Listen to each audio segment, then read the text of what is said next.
Sa isang mundo kung saan ang pag-ibig ay nagiging isang laban sa pagitan ng puso at isip, may isang kwento na naghihintay ng pagtuklas. Ang Pader ng Pag-ibig ay isang pelikula na tumatalakay sa mga hadlang na ating dinadala sa ating mga relasyon. Ito ay isang kwento ng pagmamahal, pagkakamali at pagpapatawad. Sumama sa amin sa paglalakbay na ito sa loob ng ating mga puso at alamin kung paano natin mahaharap ang mga pader na nagbabara sa ating mga damdamin.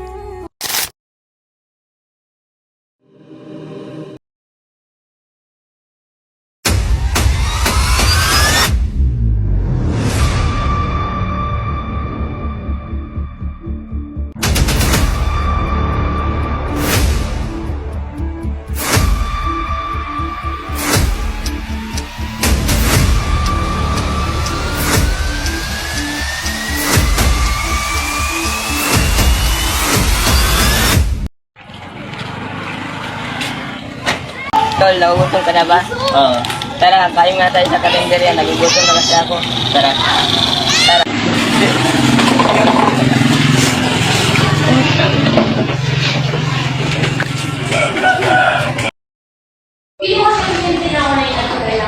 Jaden, kanina pa kayo dyan.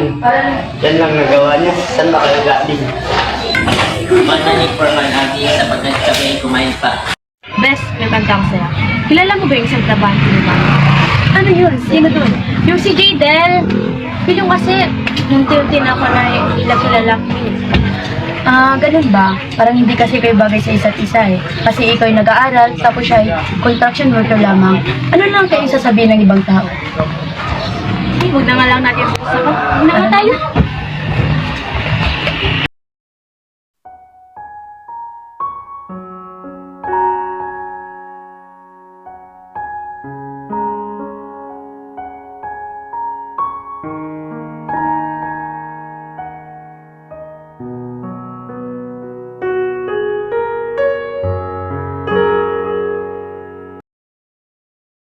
Oh, Abi, anong ginagawa mo dito? Ay, may relasyon ba ng isang construction worker niya na si Jaden? Oh, sapagkat nagmamahalan kaming dalawa. Bakit ba? Ay, may isang construction worker. Abi, ano bang masama sa isang construction worker? Eh, nagmamahalan kami dalawa eh.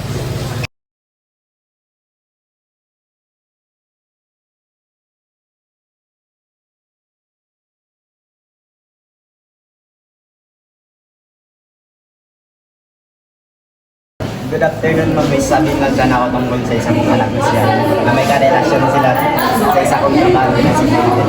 Ganun, kakausapin ko muna siya. Ano itong nalalaman ko na may karelasyon ka daw sa isang trabaho? Di ba wala namang karelasyon na kung ibibigay mo? Wala ko sa mga wala ko nararating na yung mga hindi nag-aralan. Oo naman! Anong ba kung ano yung nakakagilan sa mga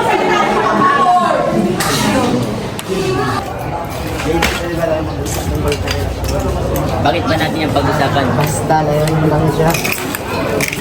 Tama na. Problema na kayo.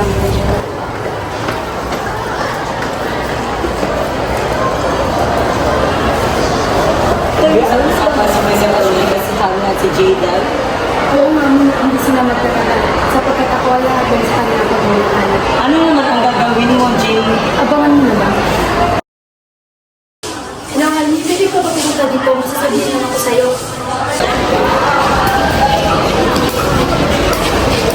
Hello, BJ? Bakit na nangyari? Wait lang. Pupunta na.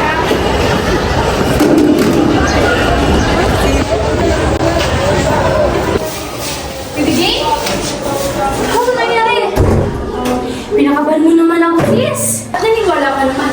Uy, anong ginagawa mo?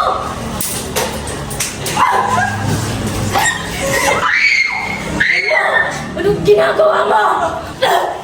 Ikaw na naman yun! Tayo ka! Nagawa mo na lahat sa akin, pati si Jaden! Wala akong ginagawa sa'yo! Patay na pas! Okay lang ikaw. Bakit? Puntahan mo si Halmi sapagkat may masamang plano si Baby Jane. Bilis! Hindi ko sinasadya. Ano nangyari dito? Anong ginawa ko kay Alvi? Hindi ko sinasadya. Ano nangyari sa anak ko? Huwag mo hawakan yung kamay ko nang dahil sa nasira yung kinabukasan ng anak ko, nang dahil sa nagkagaling ng anak ko. Nag-away sila ni Baby Jane kaya ganyan nangyari. Na nang dahil sa'yo kaya na siya nagkaganyan, kung hindi dahil sa'yo, matagal mo na siyang tigilan, hindi siya magkaganyan. Tignan mo yung nangyari sa anak ko. Walang hiya ka, umalis ka dito, ayaw ko makita yung pagmumukha mo. Huwag mo hawakan yung kamay ng anak ko, umalis ka, ngayon din, ayaw ko makita yung pagmumukha mo. Good morning, ma'am. Ikaw po ba ang parents ni Annie? Yes, ako nga. Sa ganun po, okay naman po ang fracture niya. Don't worry, she's okay. Ang kailangan niya lang po ulo na gamot. Sige po, Thank you.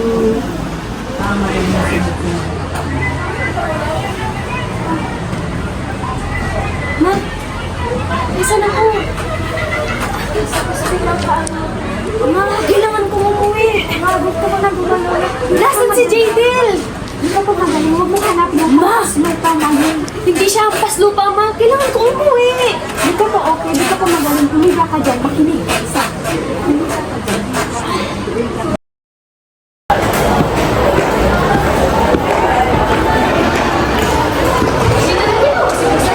Ano, umuwi na siya sa probinsya.